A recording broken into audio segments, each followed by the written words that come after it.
நிறைய பேர் வந்து ட்ரேடிங் உள்ள வந்தாச்சு. எல்லாருமே நம்ம ஒரே மாதிரியான பேட்டர்ன்ஸு, இண்டிகேட்டர்ஸு, அந்த ஃபண்டமெண்டல் டெக்னாலஜி அனலைசிஸ் சொல்லிட்டு எல்லாருமே அது பின்னாடி ஓடிட்டு இருக்கோம். ஆனால் இந்த என்டையர் கேமோட வியூவை வந்து நம்ம மேலே இருந்து என்றைக்கும் யோசிக்கிறதே கிடையாது. ஏன் அப்படின்னா, கொஞ்சம் நான் சொல்கிறத யோசிச்சு பார்த்தீங்கன்னா உங்களுக்கே புரியும்.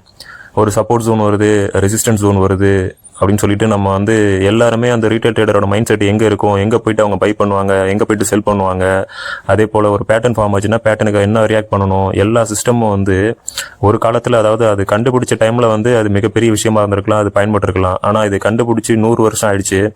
இப்போ நீங்கள் யோசிங்க, உங்களுக்கு எந்த ஜோனில் நீங்கள் உங்ககிட்ட ஒரு அமௌண்ட் வந்து ஒரு 100 கோடி ரூபா உங்கள்கிட்ட இருக்கு, கையில் இருக்குது அப்படின்னா எல்லாருமே இங்கே தான் பை பண்ணுவாங்க, எல்லாருமே இங்கே தான் செல் பண்ணுவாங்கன்னு உங்களுக்கு நல்லா தெரியும். அப்படின்னா உங்களோட மைண்ட் செட் என்னவா இருக்கும்?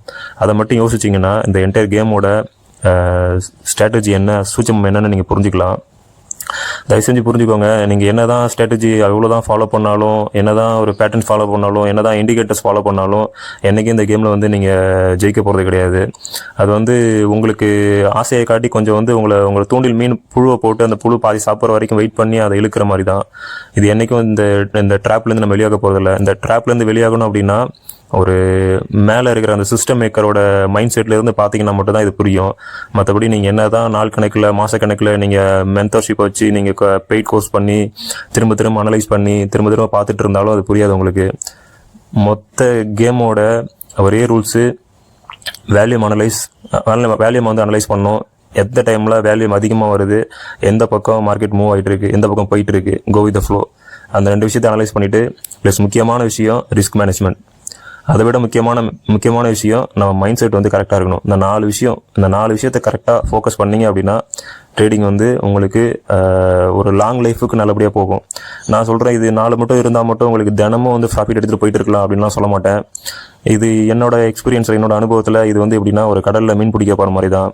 என்ன தான் நீங்கள் பெரிய அனுபவம் உள்ள ஒரு 30 வருஷம் 40 வருஷம் மீன் பிடிக்க போய் அனுபவம் உள்ள மீனவராக இருந்தாலும் எல்லா நாளும் உங்களோட கை நிறைய மீன் அள்ளிட்டு வர முடியாது. அது கடலுக்கு வந்து பார்த்து கொடுக்கறது. அந்த டைமில் உங்களுக்கும் நிறைய நல்லா இருந்ததுன்னா உங்களுக்கு கிடைக்கும், இல்லைன்னா நீங்கள் விரும்பி தான் திரும்பி ஆகணும். ஏகப்பட்ட நாள் காட்டுனால போக முடியாது, சூறாவளி, புயல் எல்லாத்தையும் நீங்கள் ஃபேஸ் பண்ணி தான் ஆகணும். தயவு செஞ்சு அதை மட்டும் புரிஞ்சுக்கோங்க. ரியல் லைஃப்பில் எல்லா நாளும் வெற்றின்றது கிடையாது. எவ்வளோ லாஸ் பண்ணுறோமோ, லாஸ் பண்ண தயாராக இருக்கிறோமோ அவ்வளோக்கு தான் வெற்றியையும் பார்க்க முடியும். அது ஒரு நீண்ட நாள் ப்ராசஸாக பண்ணணும்னு நினைக்கிறவங்க இதை புரிஞ்சுக்கிட்டீங்க அப்படின்னா ட்ரேடிங் உங்களுக்கு செட் ஆகும். இல்லை அப்படின்னா தயவு செஞ்சு ட்ரேடிங் விட்டு போயிட்டு வேறு ப்ரொஃபஷனல் மாறுறதுக்கு ரொம்ப நல்லது. அனைவருக்கும் நன்றி.